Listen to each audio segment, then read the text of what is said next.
Welcome to Friday Heavy, your guide to the world of aggressive and abrasive and loud music, brought to you by the folks behind TuneDig. I am Cliff. And I'm Kyle. For those of you joining us for the first time, each episode we cover three things. First, one brand new release in the world of all things heavy and or weird and why we think it'll be worth a spin. Second, one playlist we've curated to explore a heavy subgenre or artist or scene, rocking the jukebox. And third, and perhaps most importantly, one organization doing critical, culture-impacting work in their community so you can do something with all that energy. Let's get into it. Item number one, Cliff. What's our new release? Don't rock the jukebox. Right? Thank you, Kyle. Play me a metal song. Alan Jackson is from right near us. That's not why we're here today. Tell us about the new release. Yeah, so let's talk about something that's not Alan Jackson related unless someone can connect those dots. Threat is Heriot from way down yonder on the Chattahoochee. Way down yonder on the United Kingdom. On the Thames. I don't want to keep doing this. Yeah, so we're talking about Heriot this week, Heriot, a UK-based hardcore band it's getting a lot of attention. Their latest EP called Profound Morality is dropping. It's about to be 20-ish minutes of, I don't know how to describe this other than urgency at a level that becomes kind of head swimming. Because once again, we want to direct your attention, especially in this podcast, towards a new generation of hardcore bands like re-infusing 90s genres, like industrial and grunge, because frankly, it is producing arguably better music than its muse in the original 90s there. So, for instance, when we're talking about Heriot, Julian Gage, the drummer, was among the first members to develop a taste for heavy music, quote, picking up his first Slipknot CD at age 10. And he says it wasn't just a phase. So we're drawing that out of an article because we want to remind you that when we make jokes about a new generation of hardcore kids who got into Slipknot and wrestling, that's literally true. That's literally what we're talking about. It's really interesting. A cousin at my family reunion one year gave me a burned copy of the Slipknot self-titled, and I sat there with my Discman under the trees in rural Georgia listening to Sick. And my eyes widening as people were getting potato salad and mac and cheese. And I was never the same after that day. And mine wasn't just a phase either. So I feel you, Julian.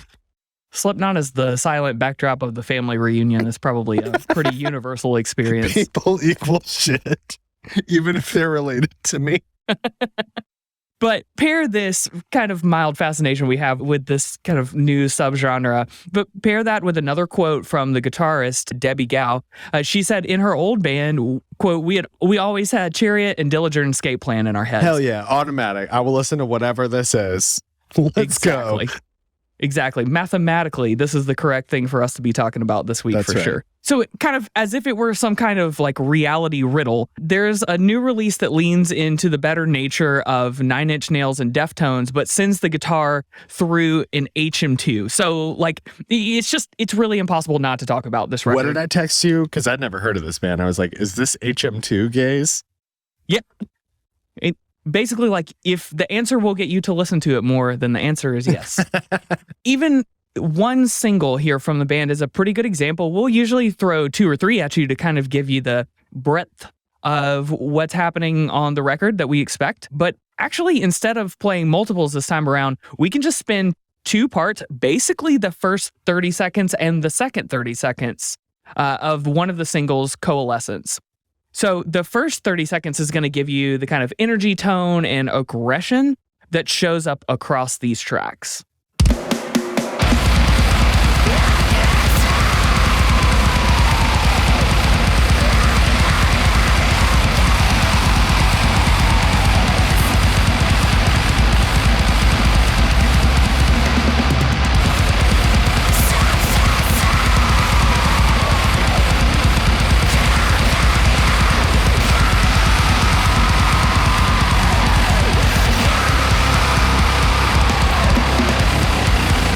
But then seconds later, after that clip ends, it drops into this second bit that we'll play. And we're doing this sort of like wide open sludge industrial thing. I like to point this out before it kind of gets played.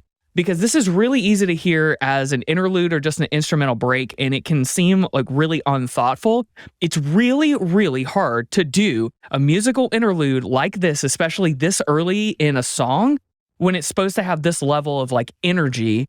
And so the production, it has to be great.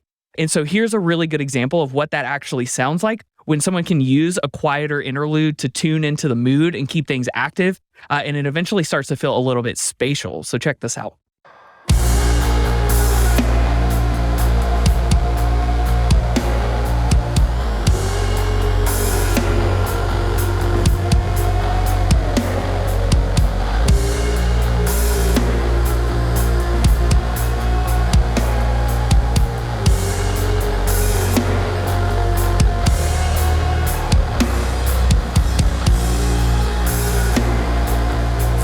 And that was one of the first things that caught my ear, was like, this sounds great. It's so well made. And so I'm excited to hear the whole thing in full. It also reminded me, we're already sort of getting self-referential with this podcast in a much shorter time than we did with Tunedig, because it reminded me of Vane FM spiritually a little bit, and the genre mashing, atmospheric, very deliberate attempt at like kind of world building sound. We covered Vane FM in the first Friday Heavy. That record absolutely rips.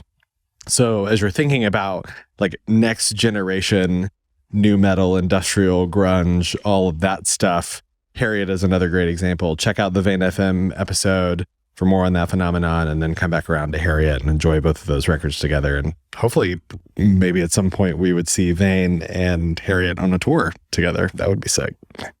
I'll definitely be there.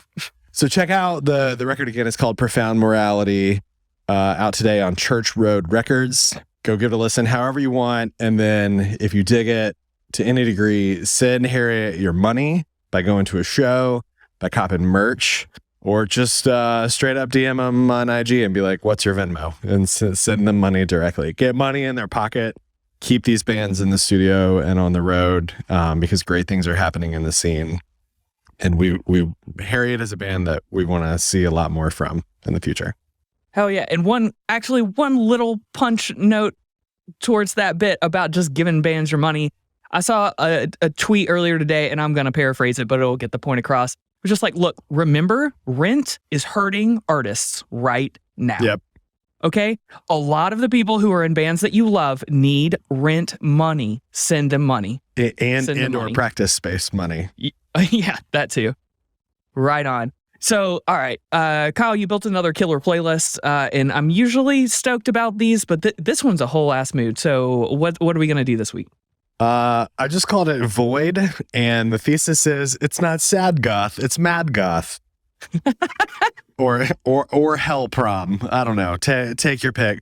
So what was really interesting, I listened to the title track from Heriot before I listened to Coalescence, and heard some Nine Inch Nails, heard some Deftones. I think we're probably going to name check the Deftones in like every episode of these ever. The ultimate heavy bands band for genre busing. I heard other industrial, but mostly just the huge, chunky, crunchy guitar tone that they dialed in. So I just picked a bunch of bands. This is probably the like most randomy feeling on its face. Like not a lot of these artists are in the related artists for each other, which is normally the case with these playlists. These are all bands that are like almost maddeningly unclassifiable, but I think unequivocally pretty much we love them all. So you're going to get a lot of mid-tempo on this, a lot of huge guitar tone, big atmosphere, and lots of what feels like the Photoshop layer effect of like a grit brush for your ears, like a lot of really kind of grunge sound. I put in the notes, it's like the black paint around Batman's eyes. This playlist is vengeance. But I feel kind of validated because it's not far off from, they have a playlist on their Spotify profile called Heavy Cleanse that they curated, and there are a lot of similar artists. So this is just kind of our version of Heavy Cleanse. It's a very good, now that the weather's getting a little warmer, roll your windows down and play it absolutely loud as shit while you're driving around, and just kind of let the tone explode out of your speakers. a lot of bands that you really like on this one, like Conjurer made it onto this one. One of the better live heavy bands we've seen in a long time. Cult of Luna, we got an Old Man Gloom song on this one. Coffin Worm. I'm obsessed with the run from track 9 through like 14. Behemoth, Author and Punisher, Rosenkopf, Thou, Conjurer, Kowloon, Wall City. That's, yeah. Yep. It's sick. Oh, and right before the Behemoth song, you just saw Behemoth and said that they were great. And I hate that I missed that. But right before that is an Employed to Serve song, an early Employed to Serve song with just like a monster riff. You talk a lot about riffs that are so heavy, it sounds like the guitar is detuning in real time. And that's a peak example there. So I would go from 8 to 14 because that Employed to Serve song is probably one of my favorite on the thing. Right on. Moving right along. Third and most importantly, every week we talk about an organization doing meaningful work in their community. And our hope when we do that is to make you aware of an underlying societal situation and then show you that the people around you are often the most powerful partners in making that change happen. I really love that we do this, and it means a lot to me that we do. Typically, our focus is on organizations that take direct action toward a solution in the spirit of punk rock, so like monetary or legal assistance. But as you and I know, Cliff, there is an unescapable dimension of messaging and marketing and everything. But you got to make a tree fall in the forest where people can hear it, especially under capitalism, where they're clear cutting said forest. How the public thinks and feels does shape our society in lots of invisible ways. So today, we wanted to focus on someone doing work directly addressing the perception of homelessness, which is really interesting. Yeah, I've actually gotten to talk about invisible people, who we'll talk about today, for a number of times over the years, because they've always been a really interesting organization who's been very dedicated to a singular idea and just gets better and better and better. But actually what tipped me off to this, and just because I like throwing out this reference. So I was watching the show Woke recently because it has Blake Anderson and Lamorne Morris from New Girl in it. And that's pretty much all I need. Comedy gold, baby. And so it's a cool show. I mean, it's funny as expected, right? And it's well done. But part of the story, and this is what reminded me of Invisible People, part of the story of Woke, especially the second season, was how we can devalue and trivialize homelessness even in our earnest attempts to fix it. And they make the really fine point in that show that we have to be really thoughtful and interrogate our own assumptions, even about the people that we think we're helping while we're helping them. Because our tendency is actually to try to dehumanize people because we don't really want to be faced with our responsibility of how this situation came about to begin with. So our tendency, pretty naturally, is to dehumanize people before helping them because we imagine that helps us to help them better. And that's not always the case. So this reminded me of Invisible People, a long-running nonprofit whose explicit purpose is to change the narrative around homelessness by telling you a meaningful story about it. In fact, a lot of stories over and over and over again. And telling a good story is really powerful when done well, and they do it really well.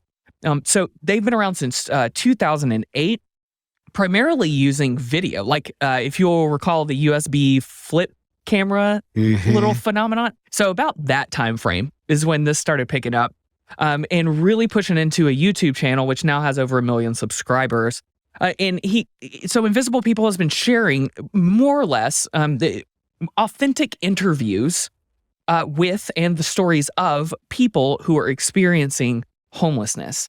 And so one of the reasons that this is even possible for it to even come across as authentic and meaningful, Mark Horvath, who is the founder of Invisible People, so he experienced homelessness himself. He's got his own story to tell, and that's not super critical here. But the point is, he builds community with people experiencing homelessness. He's like there normally. He's not just there to extract content from them because they're interesting to talk about. And I think that that's a really, really important thing to note as to why it's worth really checking out Invisible People and their work. Because you can't just take a giant corporation and send 3 people downtown with like a big camera crew to go get the equivalent of this. These are interviews and stories and conversations with people who are in a far more trusting environment and are willing, openly consenting to having their stories told.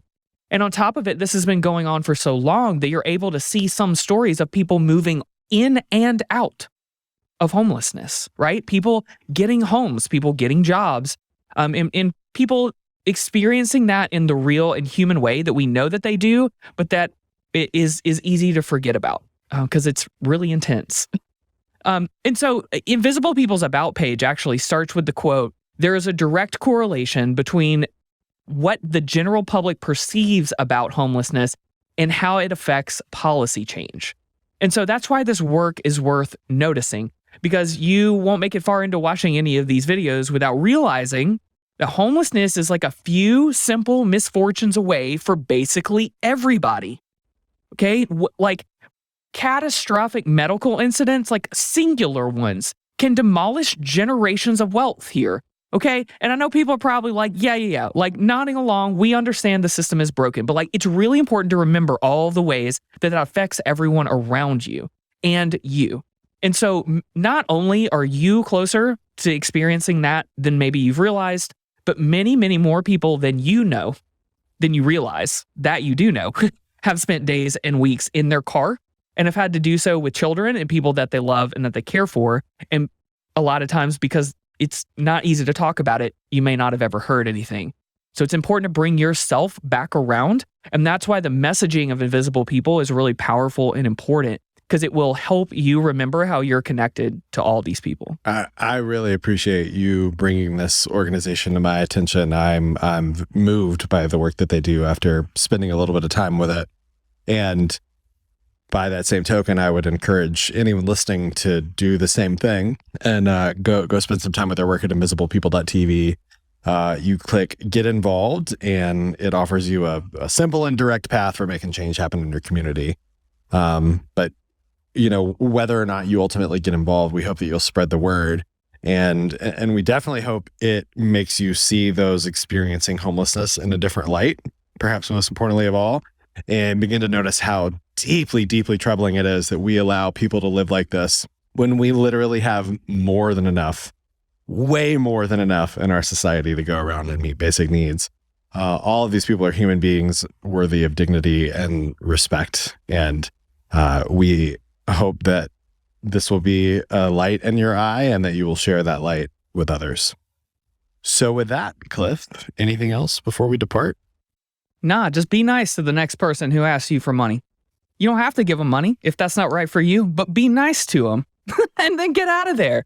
Anyway. Just be cool, that's man. That's my pro tip. Yeah, be cool, dude. Be excellent to each other. Yeah, party on, dudes. Yeah, this has been Friday Heavy. We'll be back in 2 weeks. Go to toondig.com or follow us on Instagram and Twitter for links to the new release, the playlist, and the organization that we talked about today.